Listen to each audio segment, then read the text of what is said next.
Welcome back. You beat me to it.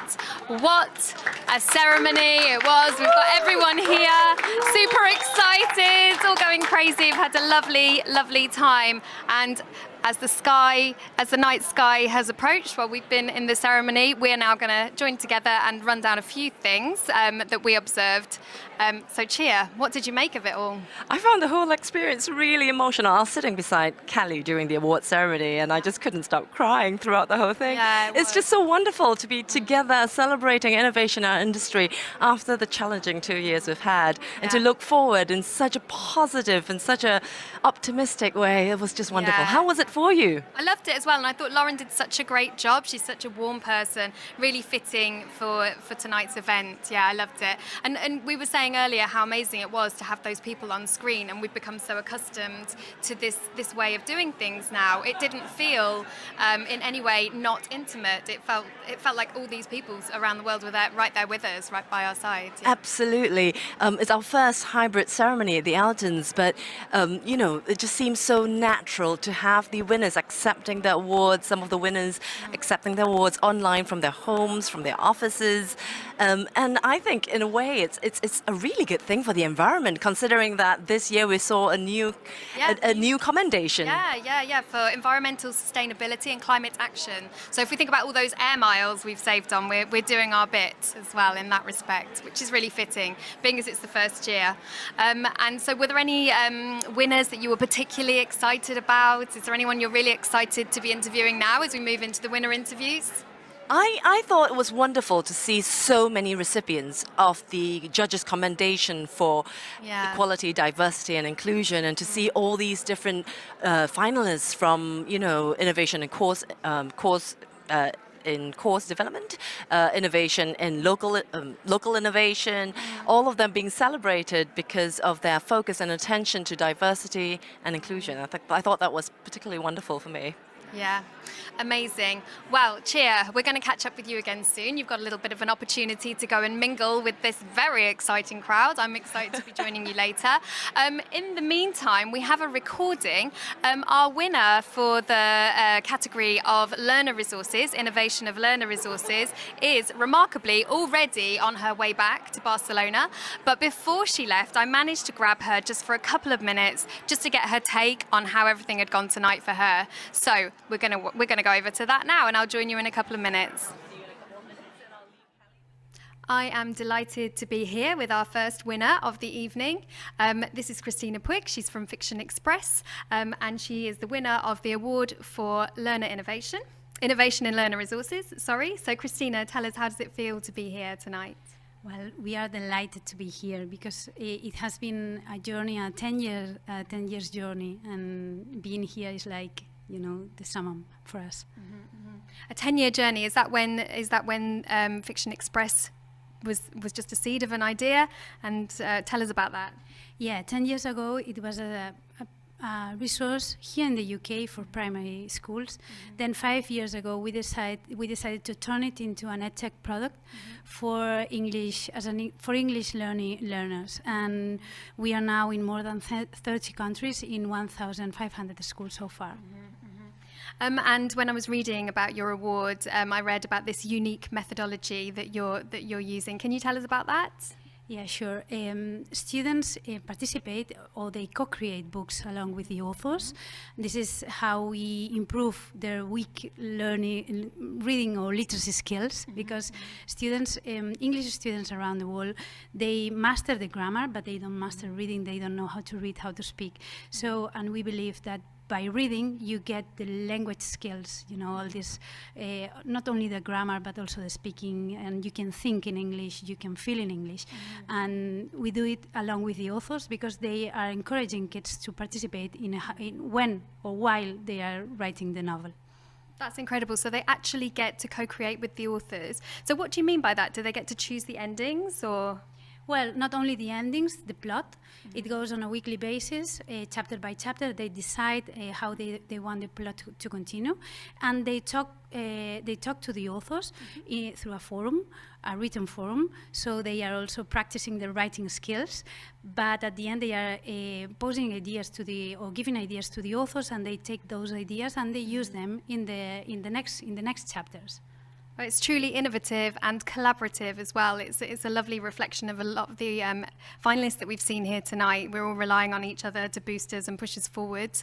So how does it feel to be here tonight? What's the atmosphere like? Well, it's lovely to be here because you can see different products, different ways to collaborate with our companies, and I feel that this is the beginning of something greater here, along with other companies that I have met. And do you have any plans for anything else? Is there anything in the pipeline, or is that top secret? No, it's not, well, could be top secret, but we are the first thing that we are doing is now we measure a lot, but we want to measure a little bit more or much more, so to speak. And then apart from this, we are also including other this year or the past year we included the audiobooks as well, and we are also going to include some speaking, to talk. How do you say it? The oral practice, right? Okay. We are going to foster or to put a little bit more focus on the oracy, which is the weakest part. Sounds amazing.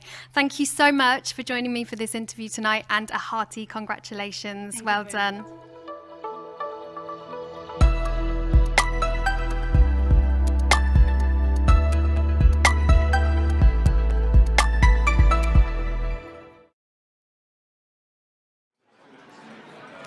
Welcome back. I am delighted and thrilled to be here with the winner, one of the winners in person and one of the winners online, for the award for local innovation, which went to the Hands Up project. There's a more technical title than that, and I'll let you explain that, Sarah. Can you tell us a little bit more? The initiative itself is called Facebook Live Team Teaching for the Palestinian English Curriculum. That is spot on. I remembered that. It at one point, so you've really helped me there. Thank you. And tell us a little bit more, because the Hands Up project, you're no strangers, are you, to the ELTons? I think it's the third time you've been nominated in one. Well, it's the second time that we've won for a different initiative. This was something really quite different. It was a response to the pandemic. And a response to the lockdown in Palestine, when schools were closed down and education became almost inaccessible for a lot of children. Yeah, absolutely. And I read as well that it wasn't just the children, but it was the whole families that were joining in. Is that correct? Yeah, quite often with the young learners, the parents were there as well, because one of the only ways that the kids could respond was by typing into the chat box. Well, obviously young learners can't do that, so their parents were doing it for them. So yeah, particularly with the young learners, that was true. Amazing. And I think we're joined by Raja now. I hope so. We can't see her here, so we are just imagining her beauty. Oh, here we go. There we go. She's there. Hi, Raja. It was lovely to see you in the main ceremony, and lovely to see you now. How's it going? How are you feeling?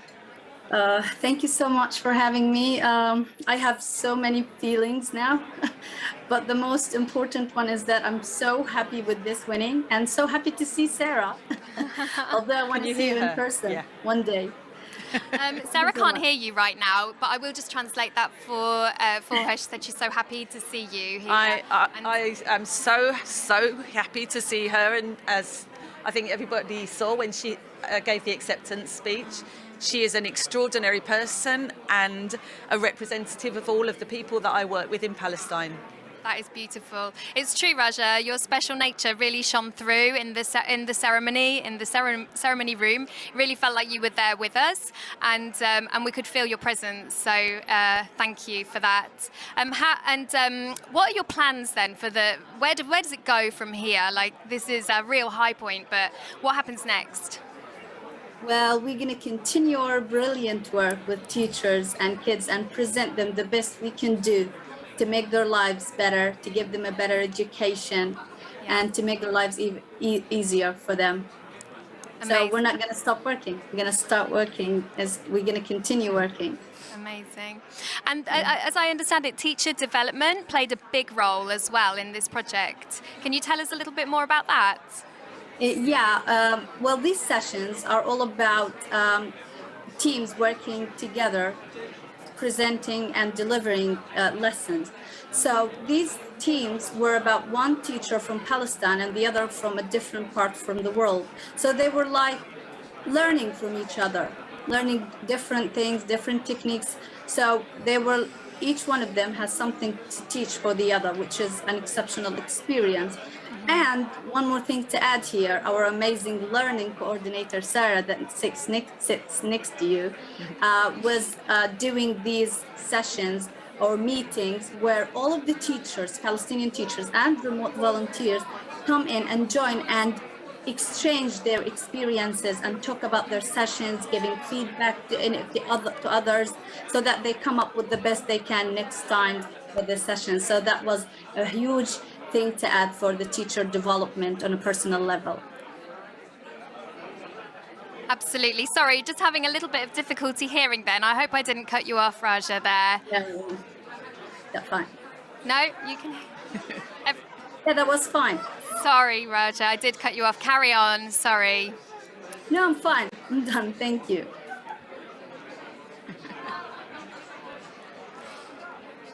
Okay, brilliant. So tell us, Raja, what will you be doing to celebrate?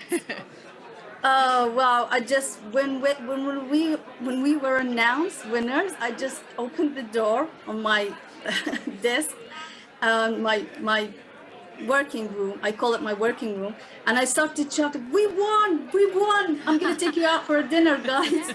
And my girls were like jumping, and they were like thrilled. So it's such an experience. I would never forget this moment whatsoever. Oh, that's great. That's great. Thank you. Well, we're jumping for joy for you here in London as well. Thank you. Have no doubt about it. Sarah, is there anything you want to add? Yes, I'd like to say that this award will soon be in the hands of the people who really deserve it, which is all of the teachers in Palestine, because Nick, the founder of the Hands Up project, is going there next week. Amazing. And it will find its real home. So, yeah, I'm really happy about that. Oh, thank you so much for joining us tonight. And yes, a big congratulations Thank you. to Nick as well, who's humbly circulating the room. Hiding in the background. Hiding in the background, yeah. But congratulations to you. To you and to Nick and to the whole team. Thank you very much. Thank you. Thank you. And well done.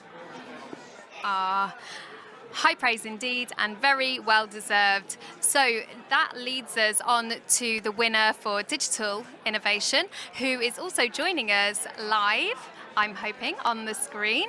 Here she is. Hello. Can you hear us, Dr. Syme? Yes, I can hear you. Brilliant. I'm struggling slightly, so bear with me, okay? If I seem ignorant or if I interrupt, please do excuse my bad behaviour. We'll blame it on the technology. How are you feeling, first of all? Well, excited. Words can't explain. You look like you're sky high there. Look like you're somewhere in the clouds. Yes. Yeah? This is a nostalgic photo from my last flight to a European project meeting, because this app was developed as part of a European collaboration. And I saw that. Of course, we couldn't fly, so I started using this to remind me of it. Well, it's a good reflection of your emotional state. Yeah, I hope your head's in the sky clouds. high. And sky high. Brilliant. And so the project CL, tell us a little bit more about it. I mean, I was blown away by the beautiful illustrations for a start. And I know it's about writing and structuring essays, but what better way to engage people than visually? Well, yes, absolutely. The visual design is stunning. And I've got to thank Eleni Sampra from Acto College in Greece, who produced the lovely drawings for us and helped with the whole visual design of the app. But it was also a collaboration, of course. So we had a development team in Germany at the university, Friedrich Alexander University, and also in Lancaster, we were the learning design element. And of course, the crucial element is, of course, the English language teachers at the University of Cyprus, who helped produce the essays, which are the heart of the learning material. Am I right in thinking that they're spoken as well? So there's the visuals, there's the text, but there's also a spoken element to it. Yeah. And this was part of the design that made it suitable for dyslexic learners, that we wanted to have more than one way of accessing the learning materials. So they are in text, they're in comics, and the comics use visual metaphors to help communicate that text. And then there's also audio readers who read the text. So you can look at the comics and listen to the text being read. We've got different voices. We've got 6 different voices, male, female, young and old. So a variety of authentic voices. So it's quite good as a listening.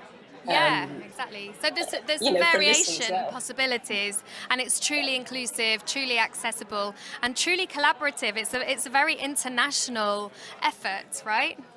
Very international. I mean, the core was certainly the 4 partners in the UK, Greece, Cyprus, and Germany, but we included, participation from people from all over the world, because they contributed to evaluating the app, which we had 4 versions of, and kept refining it with the feedback that we received from the teachers and from the learners and other people as well that were interested in it. Very authentic testing process. So it's rigorous, authentic, and it's being tested with the people, the real audience. So there's no better way.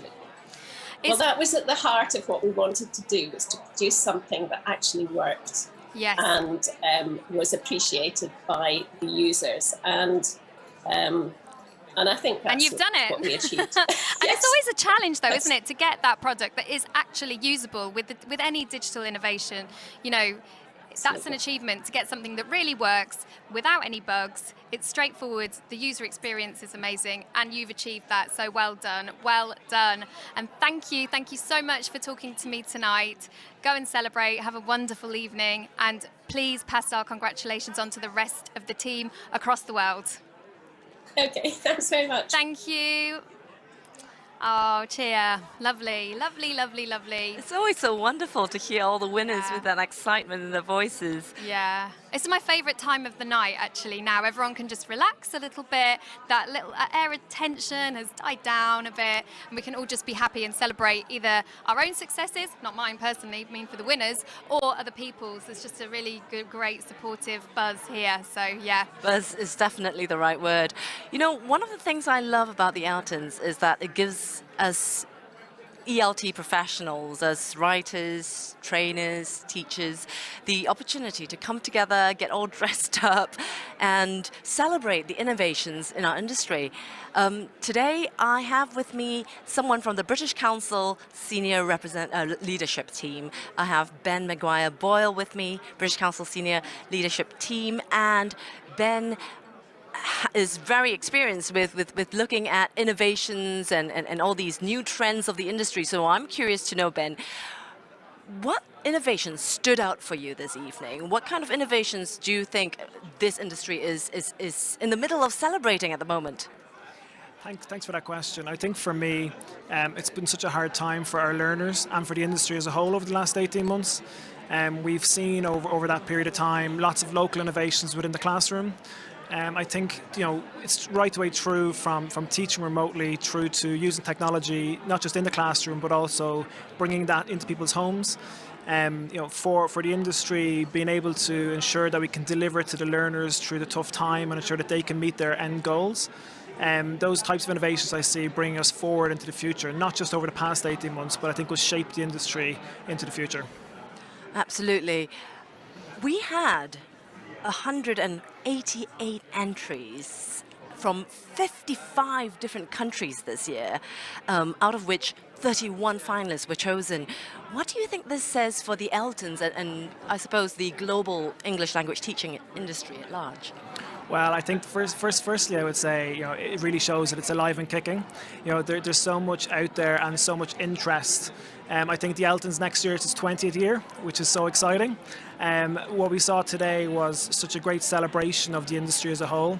I think that what it means is the ELTons is here for a long time to come, and will continue to demonstrate the great achievements of individuals within our industry, and also kind of help showcase some of the best in class for our learners into the future.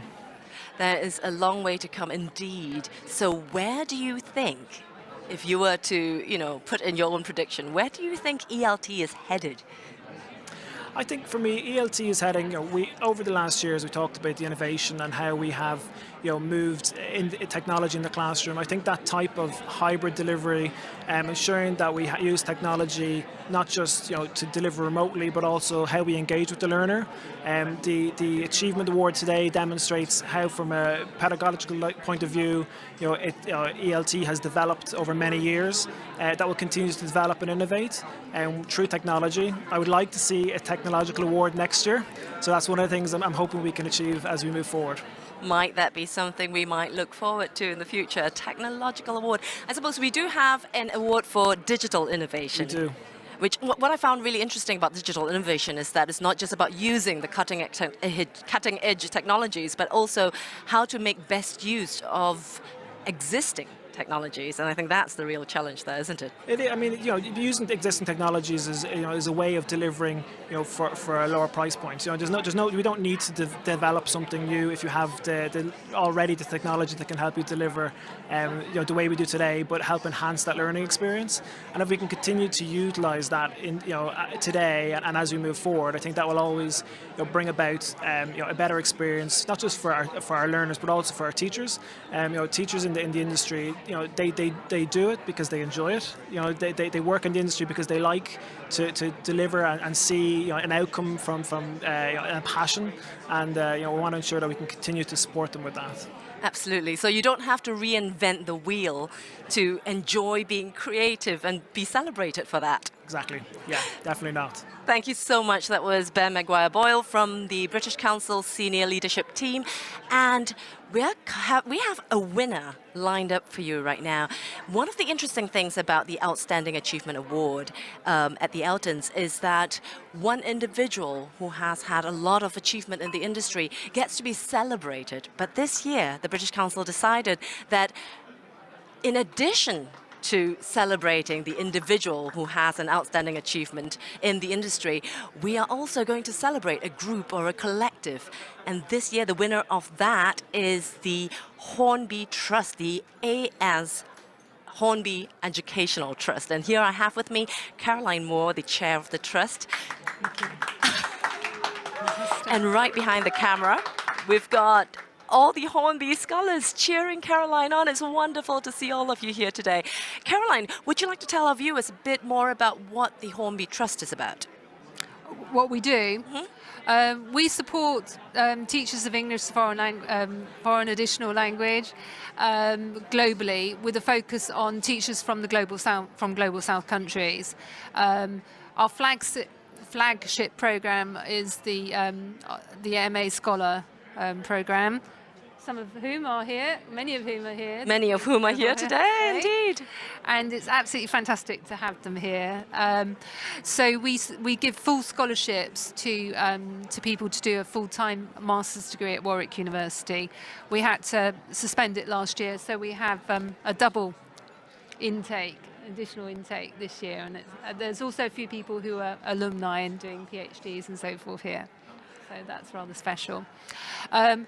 But not just that, we support teacher development projects, often through working through teacher associations and events, and those have been mainly face-to-face, but recently we've been doing a lot more virtual. And we also support research projects in the broad area of English language teaching, and also more recently we've been supporting dictionary research projects. Given that our origin is in the dictionary, we thought it would be rather fun to have that. So all of these are available on our website. All the information's on our website. Thank you, Caroline. So clearly, looking at the trust and scholarships that the Hornby Trust gives out, CPD, or Continual Professional Development, is something that's very important to you. Yeah. Can you tell us why should CPD be important to teachers out there, and how do you think this has changed in the last 2 years? I think if teachers see themselves as professionals, and I hope they do, and I think they do, then you have to have CPD. You constantly need to understand what's changing, what has changed since you did perhaps your initial training and development. It's an opportunity to reflect and discuss with your peers, and also maybe increasing internationally with people outside your immediate world, which is quite exciting. So no, I suppose my professional life has been around encouraging CPD. So I think it's enormously important. Thank you so much, Caroline. It's clear the important work that you and the Trust does. Just judging from the wonderful attendance of the Hornby scholars here today, who are all, if you can see them, they're all smiling and nodding in appreciation. So fantastic to our first winner of the ELTons Outstanding Achievement Award for a group, collective, and organization, the Hornby Trust. Thank you very much, Caroline. Thank you, Shiv. Can you hear the cheers? It's just wonderful. The atmosphere here is just electrifying. Up next, we have Sandy, who is going to join us. And she's one of the winners of the category for the ELTons for Innovation in Teacher Resources. Sandy. Yes, hi, Sandy. Hello, Sandy Moordown. And I'm representing my co-author as well, Gail Ellis, who couldn't be with me today because she actually had a chimney fire in her house, and so she's a little bit stressed. But so anyway, yes. How do you feel about winning the award, Sandy? Really, really, really excited. I mean, the company we were in was brilliant, and we could all have won. But it's really fantastic that a book that looks at teaching English to pre-primary children has been given this award. It's a field which is growing, and we really need to do it properly. And so I'm really pleased that my book has made a contribution and will continue to make a contribution. Our book, not my book. Our book will continue to make this contribution. Very excited, and also because this journey started in 2003 when I was first asked to write this book, and it took me 17 years. And ups and downs and ins and outs, and it was thanks to the publisher Nick Boisseau and the editor Mike Burgle. And then when Gail Ellis came on, and her support and enthusiasm and encouragement, and I was able to finish the project. It's a life journey in a book, and my heart is in it. And the feedback from teachers and colleagues who have started using it has just been wonderful. So yeah, I'm really pleased that the award has come, and it's like a cherry on the top of the cake. Clearly, what you have written is very valuable to a lot of teachers out there, especially when we live in an age where we believe that we should be teaching foreign languages and English to children when they are young. So to all the viewers out there who do teach English to very young learners like pre-primary children, what tips do you have for them? I think we need to go beyond tips. I think that what they need to, I'm sorry, it's not about tips. It's about recognizing that we're educating the child and not teaching them English. So we need to think what a child needs, what a child does, and how a child should respond, and recognize their development as their whole development rather than just their learning of a language. So it's about understanding child pedagogy and recognizing that we're not just teaching English. And this is one of the big problems. I might be speaking out of turn, but one of the big problems is that we do seem to think that we're just teaching languages. And a lot of the teachers that come into pre-primary are language teachers and have no idea about what it is to walk into a school where children are still learning about life generally, and learning to be human beings, and developing. And we need to be part of that, but not with an objective of just teaching them English. We need to think about developing the whole child through English and collaborating with parents and staff who are involved in their education generally. Mm-hmm. Thank you, Sandy. That's absolutely spot on, because one of the trends we've noticed this year at the ELTons is this focus on life skills, soft skills, communication skills, because ultimately our learners are out there learning English as a tool to communicate with the rest of the world. And so perhaps we're not just teaching grammar and lexis and pronunciation, we are teaching them to communicate in English. Along these lines, we have another winner of the ELTons. This is for the ELTons for course innovation.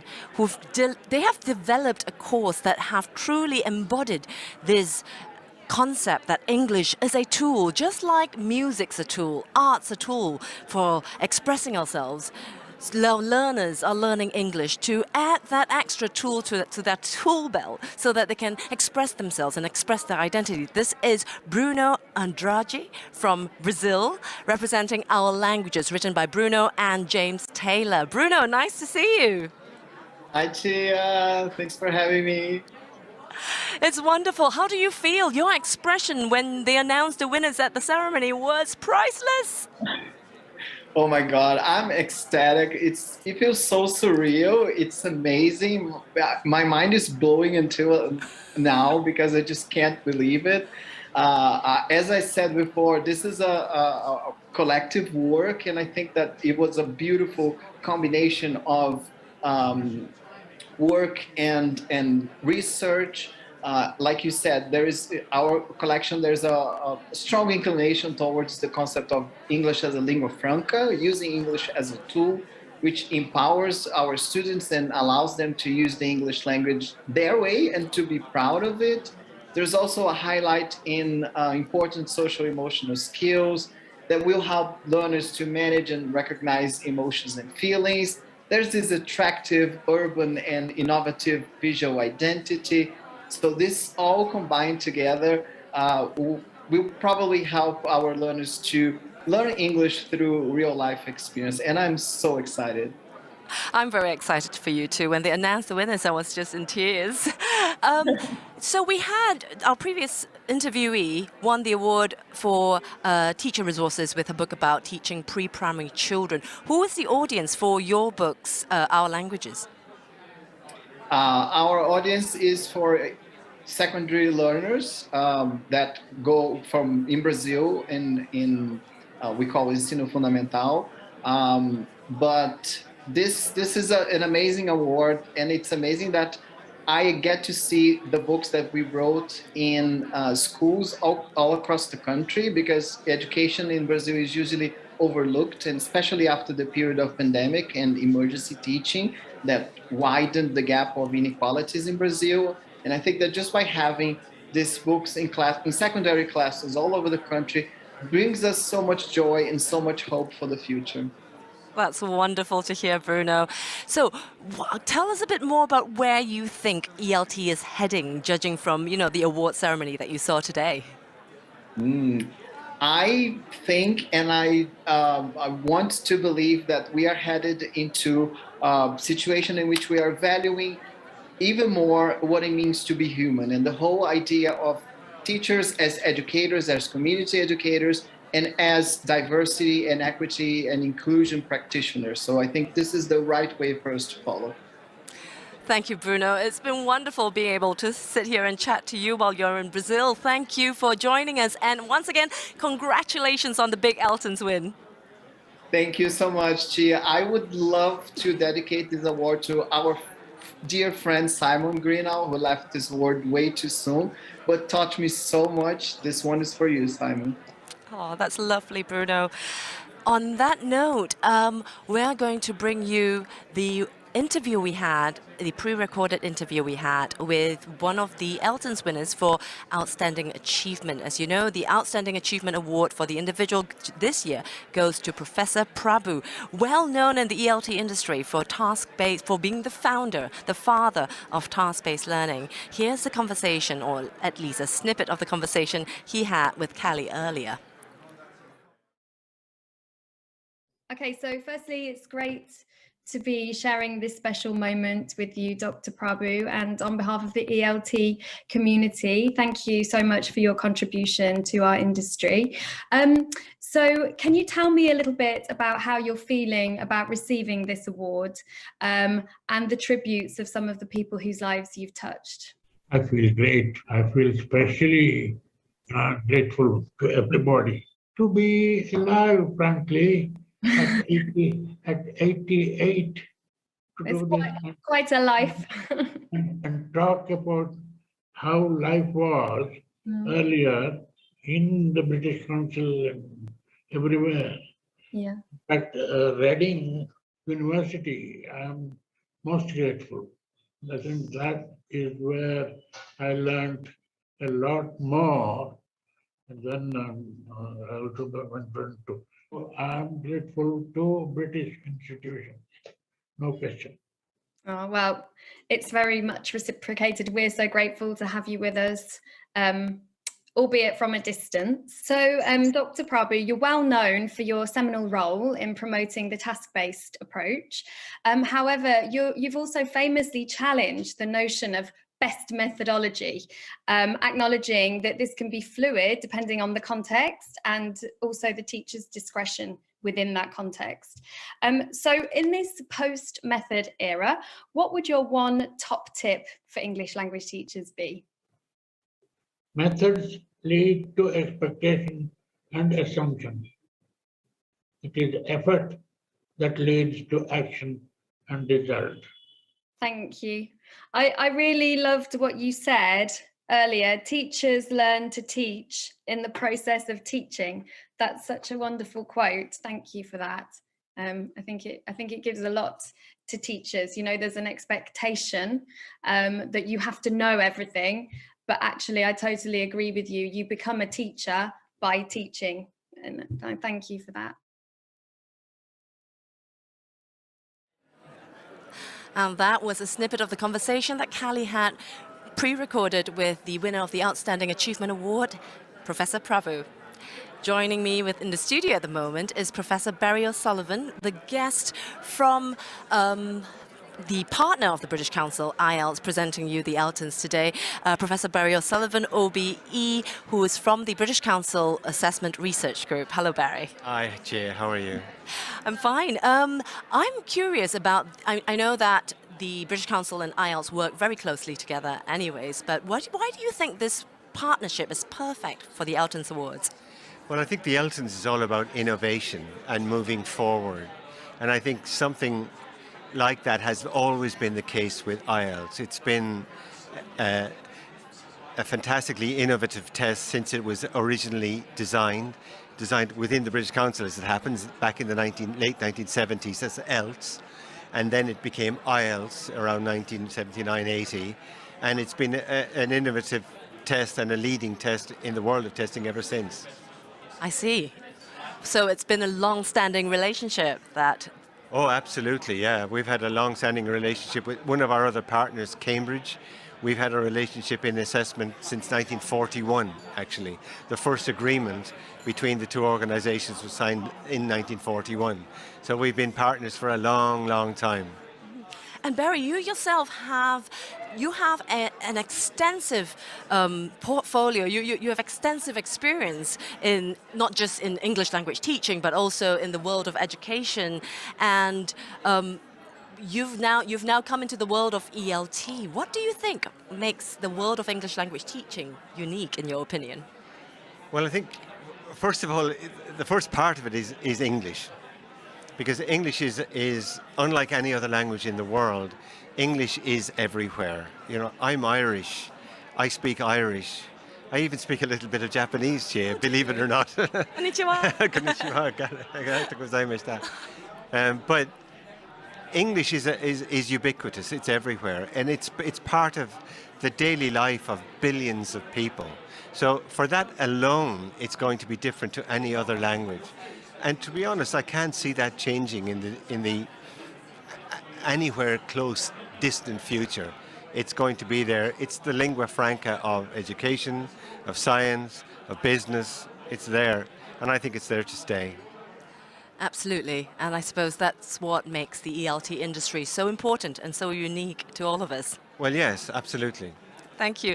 That was Barry O'Sullivan representing the British Council and IELTS. And so we've come to the end of our winners' interviews today at the studio here at the ELTons at the Institution of Engineering and Technology. I'm waiting for Kelly to come back into the studio to join me. Hi, Kelly.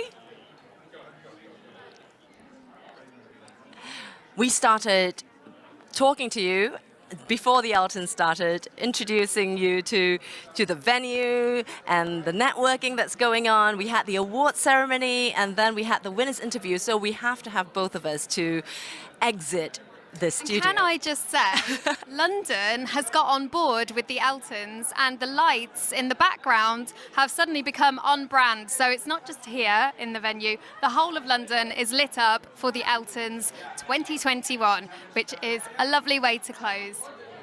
Thank you for joining us today, and I hope you have an innovative year ahead. Exactly, exactly. The party doesn't end here for those on the virtual platform. They can keep communicating one-to-one until midnight tonight, as I understand it. So keep that party going. And keep networking. Yes, and we'll look forward to seeing you next year.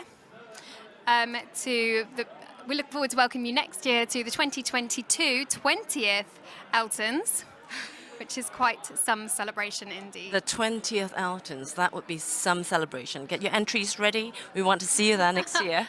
Yeah, now's the time. Thank you from all of us here. Thank you so much for joining. Enjoy the rest of your evening, afternoon, morning, wherever you may be in the world. Thank you. Bye.